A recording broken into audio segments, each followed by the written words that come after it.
Hello, everybody. We are about to start Sharks Night Shift, episode 20. Game 20. Not a great result tonight from the tank. You know what the heck? Let's just start it now. Broadcasting live and worldwide. Here's Brody Brazil. Wait a second. I didn't realize my water bottle was totally in the way there. I've got to stay hydrated tonight. The pipes are like froggy and just not how I like them. I depend on my voice as a broadcaster, and it has not been great lately. I mean, I feel fine. It's like cough, of course. But just struggling through it, especially late night situations. Some of you probably going through that as well, too. Let's talk about tonight's hockey game. No scoring through almost 54 minutes. The Rangers score a tactical play off their face-off. They got the D-to-D pass.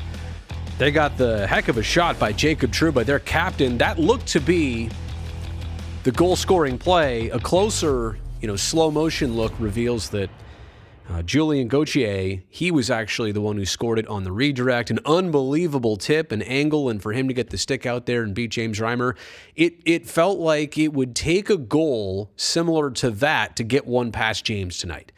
And it was a statement performance by him. It was a rebound after allowing 7 shots. No, sorry. Get it right, Brazil. 7 goals for Detroit on, I think, 21 shots last game. And I think you do the math. Reimer had 14 stops and allowed 6 goals. Obviously, one of them was the empty netter.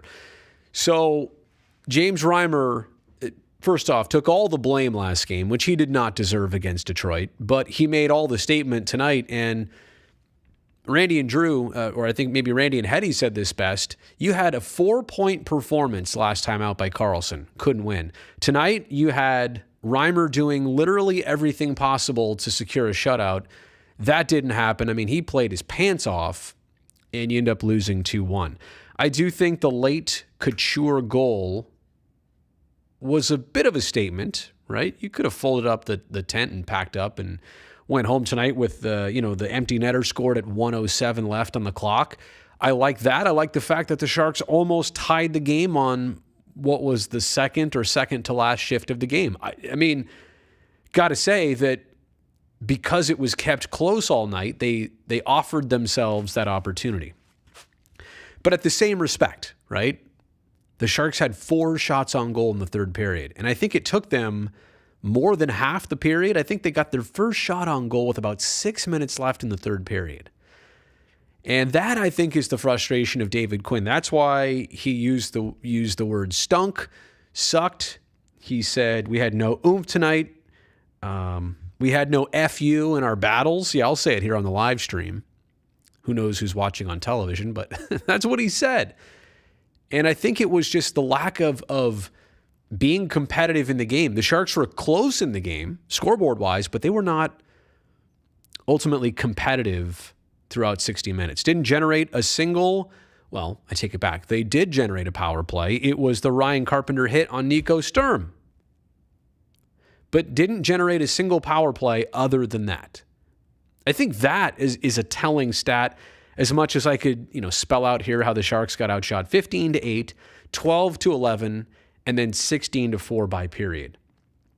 And we know it's not always about the shot clock. I mean, there's no question that, shot volume doesn't necessarily dictate great chances or scoring opportunities, but the Rangers held the puck more tonight. The Rangers fired off a ton of shots.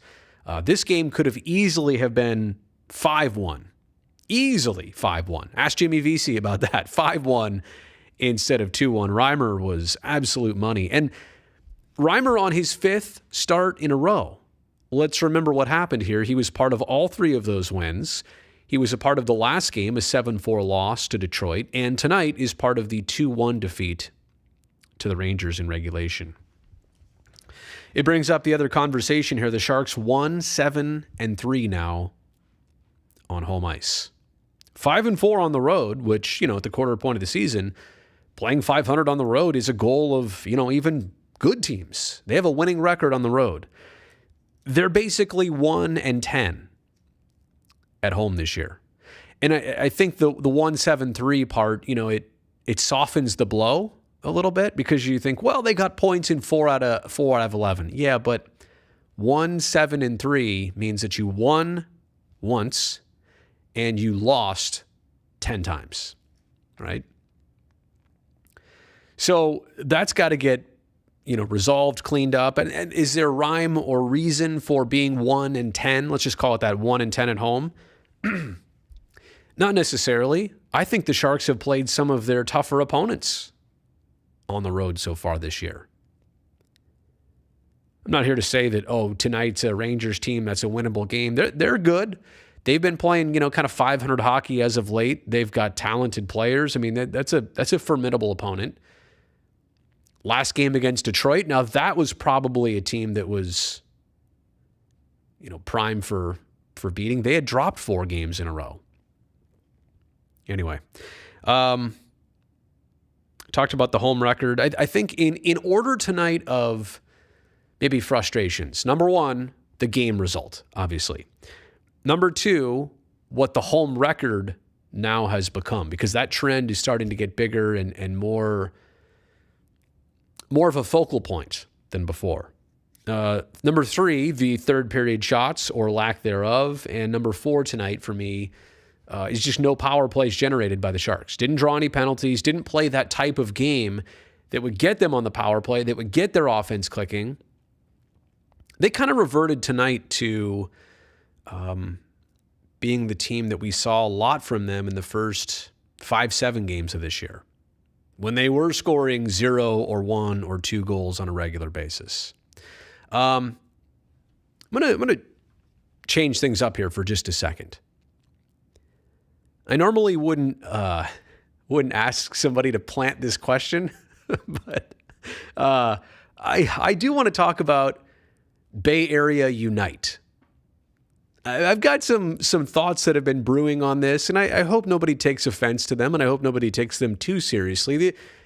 These are just observations. I don't want to ruin anybody's fun either. I realize a lot of people got a very cool Sharks 49ers mashup jersey tonight as the giveaway. That's awesome. And if those are your 2 teams or are 2 of your teams, that's like doesn't get any better than that. It's a cool giveaway. But I will, when I get to the Q&A part here, I'm hoping somebody can ask me about that so I can really get into it. All right. Let's go back to the Ryan Carpenter hit on Nico Sturm. Didn't like that one bit. Now, there's several levels of a hit to the head of what happens and then what happens next and how do things ultimately play out. Number 1, is there a penalty on the play, on the infraction? Excuse me. If there is a penalty, I feel like there is more attention, there's more notice taken in the moment. And there was a penalty tonight on Carpenter. It didn't take long. I mean, I think he was in the box before that scrap, right at center ice on the wall there. Before that it could even finish, he already knew what his destiny was going to be. But the next question is, what happens to the injured player? Do they stay in the game? Now, at this point, there was 17 seconds left. He would have to go through concussion protocol. When Nico got hit, he instantly did this, and just not reassuring. I mean, tremendous to see him come back into the game for now, right? But as I know for sure and for certain, sometimes these players have head injuries that don't present themselves until hours later, until days later. So I hope the best for Nico Sturm. But the penalty in the game is part of it. The reaction of the player, reaction of the teammates of the player who got hit, that's always part of it. If the player was injured and returns is part of it. And yeah, I think I said what penalty is assessed. But what do we do from here? The league's got to look at that. And it's interesting that it's a Ryan Carpenter who was undrafted into the NHL, but signed by his first team, the Sharks, who I believe traded him to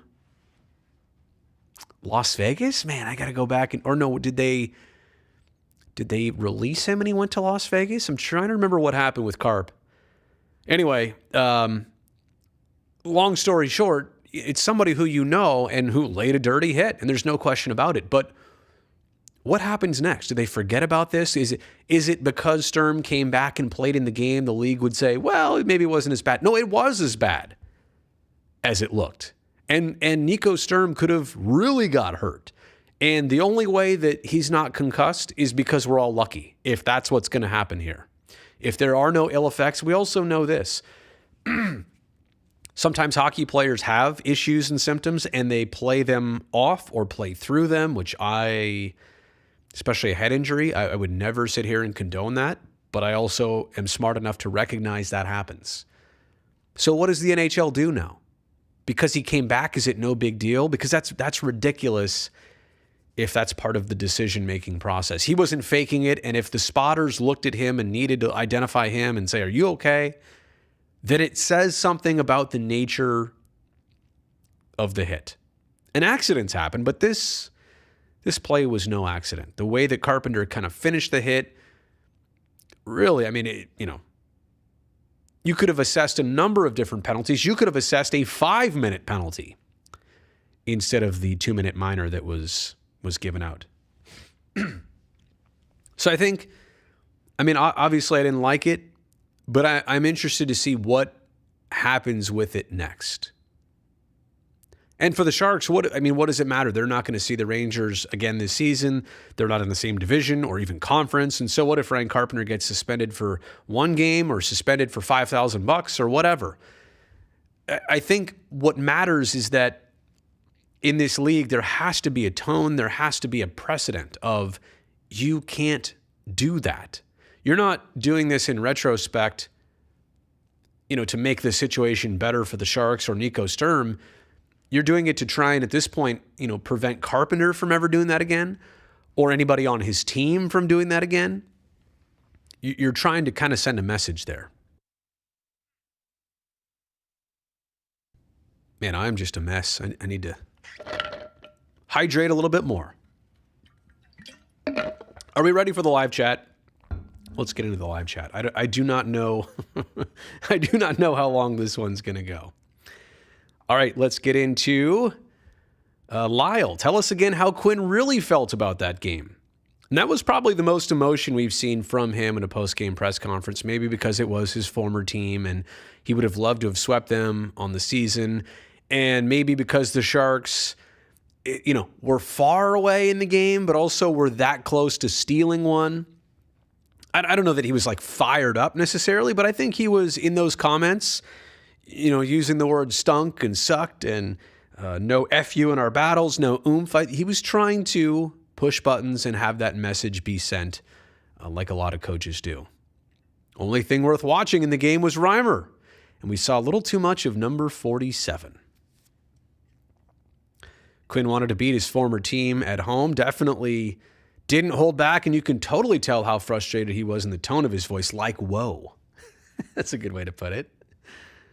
Glad we finally have a coach that doesn't mince words, though. Well, I think the Sharks have had a few who are very specific about their feelings. And sometimes, look, it's difficult because, you're looking to be a polished individual, and losing it doesn't always push the buttons like you would think.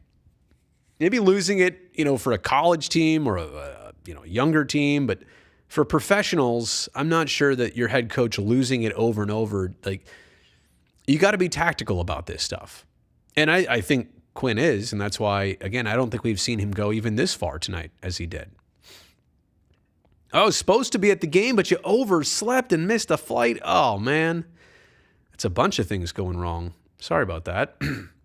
You missed Brownie tonight.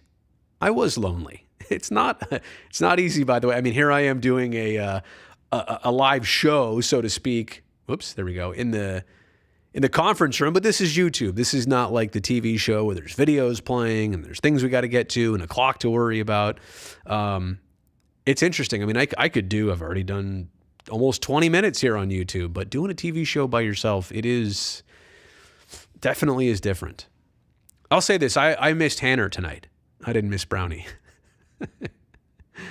Quinny was right.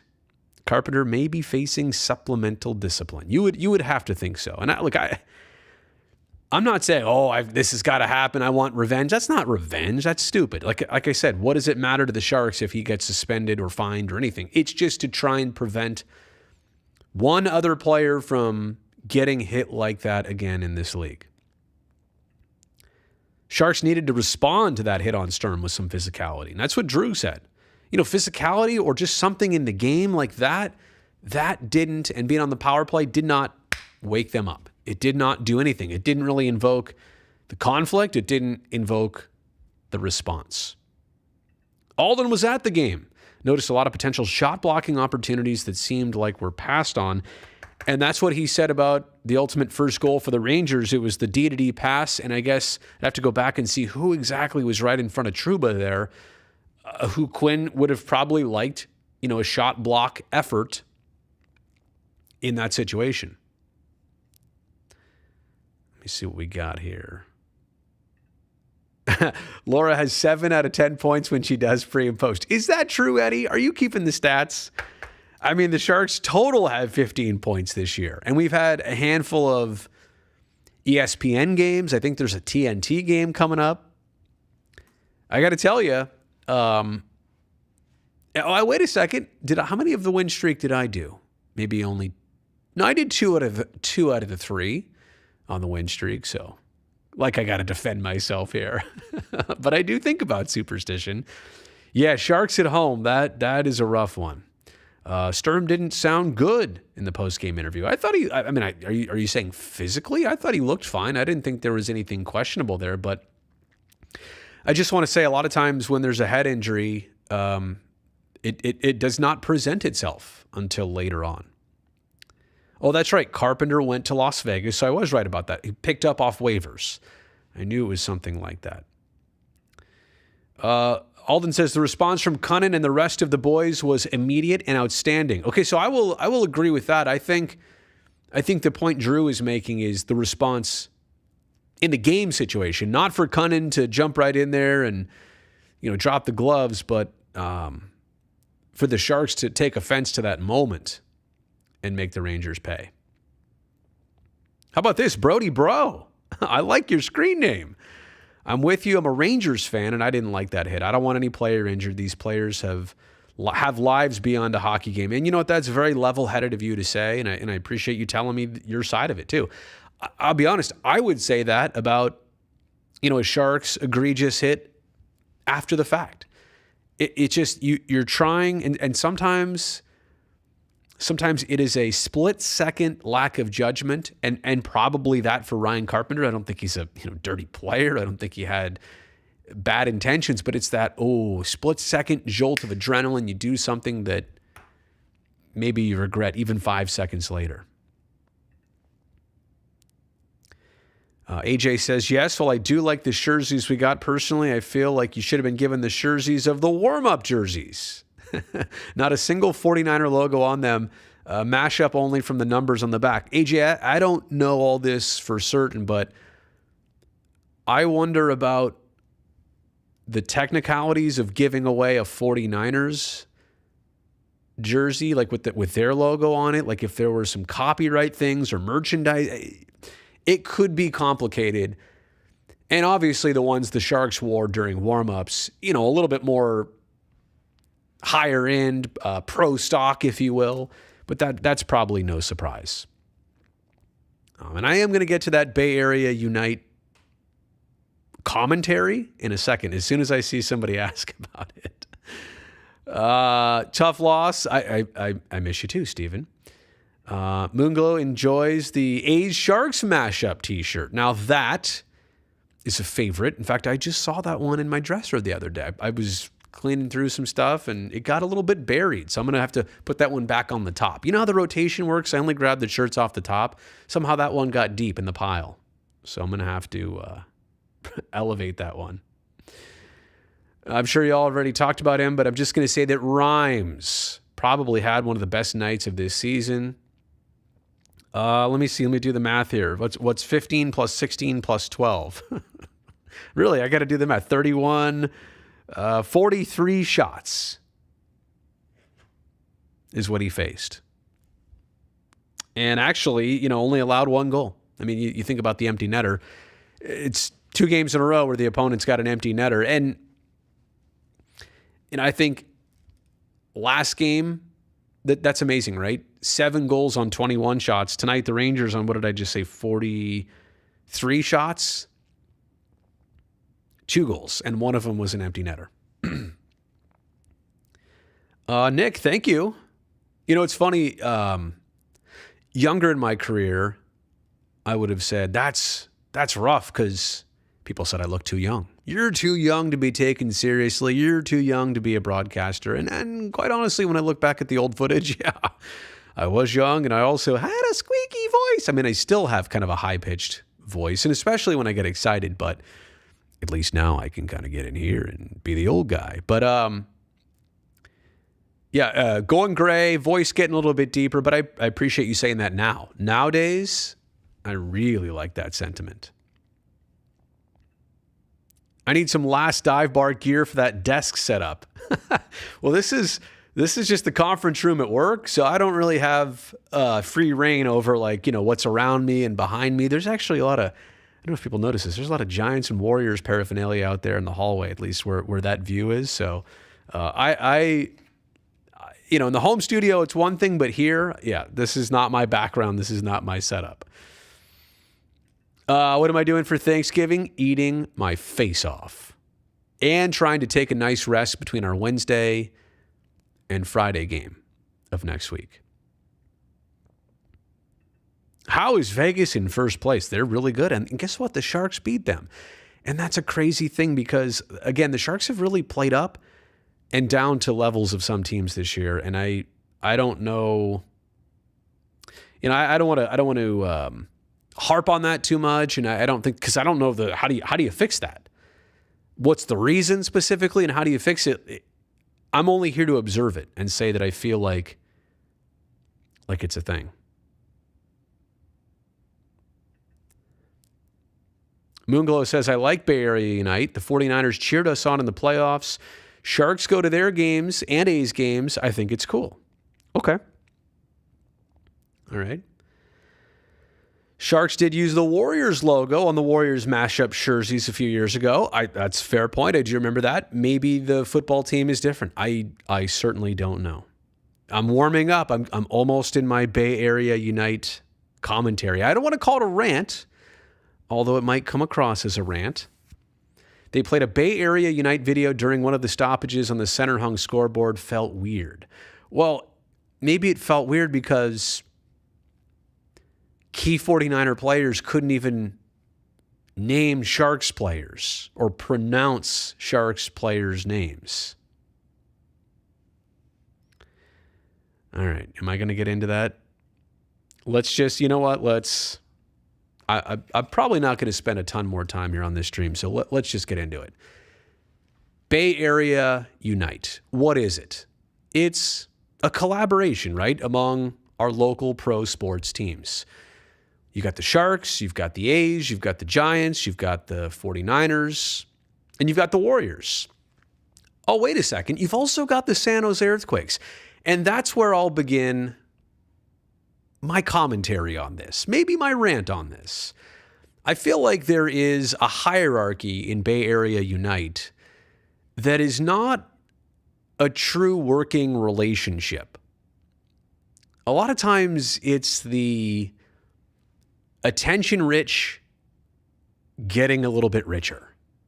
And I'm not trying to come across as the disgruntled A's and Sharks guy and Earthquakes lover that I am, by the way.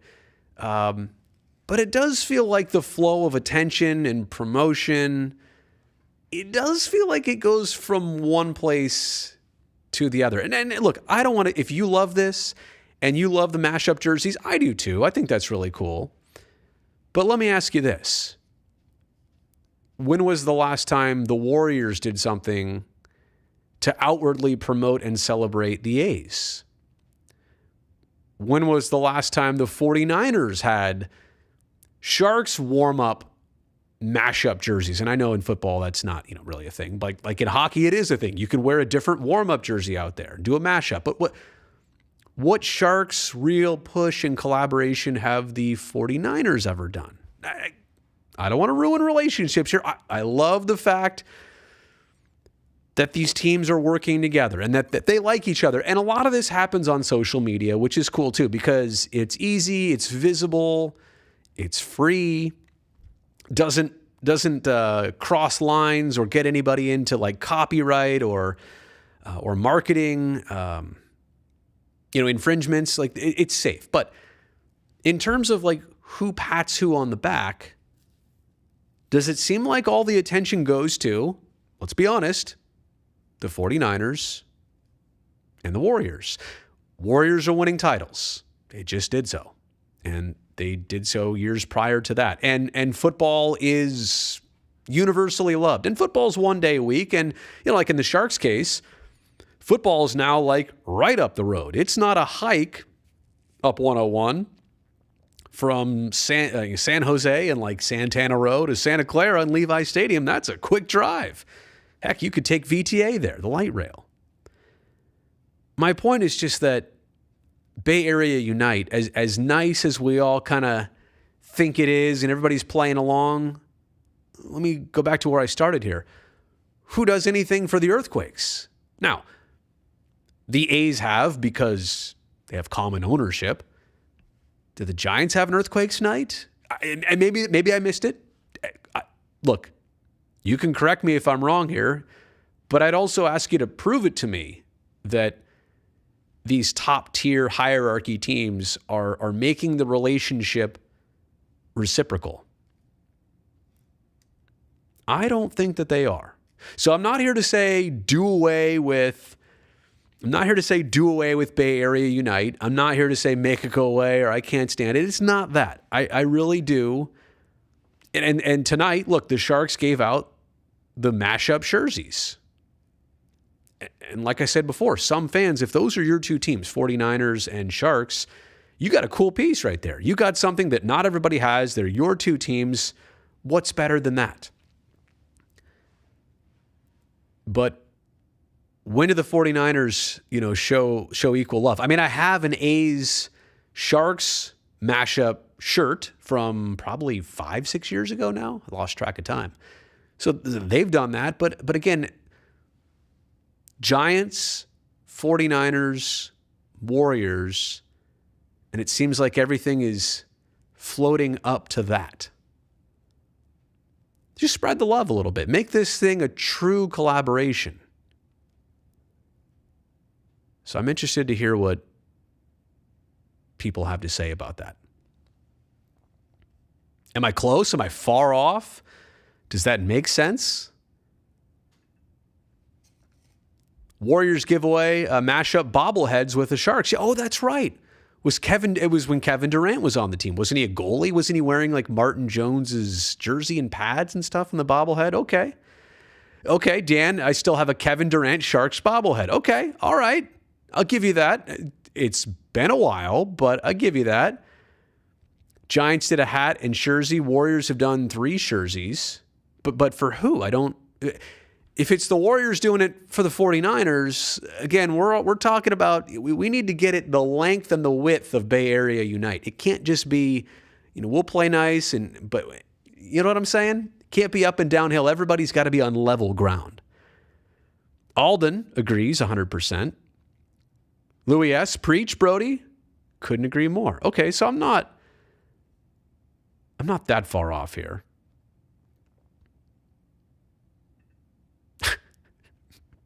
I'd love to see an interview between Steve Dangle and Brody. That'd be an interesting interview. Would it be an interview, or what would you even classify that? That surprised you? Come on. There you go. When will the Warriors wear teal or have a San Jose jersey? And let me go to this too. And I know it was a marketing idea. It was a promotional idea between the Sharks and 49ers. So there was collaboration here. I'm not trying to take away from collaboration. I am not. But in the little video sequence I saw earlier today, where Jimmy Garoppolo and others, George Kittle was part of it too, and teammates are given the names of Sharks, like Yevgeny Svechnikov. And they say, read this, Jimmy G. Evgeny Savachniak.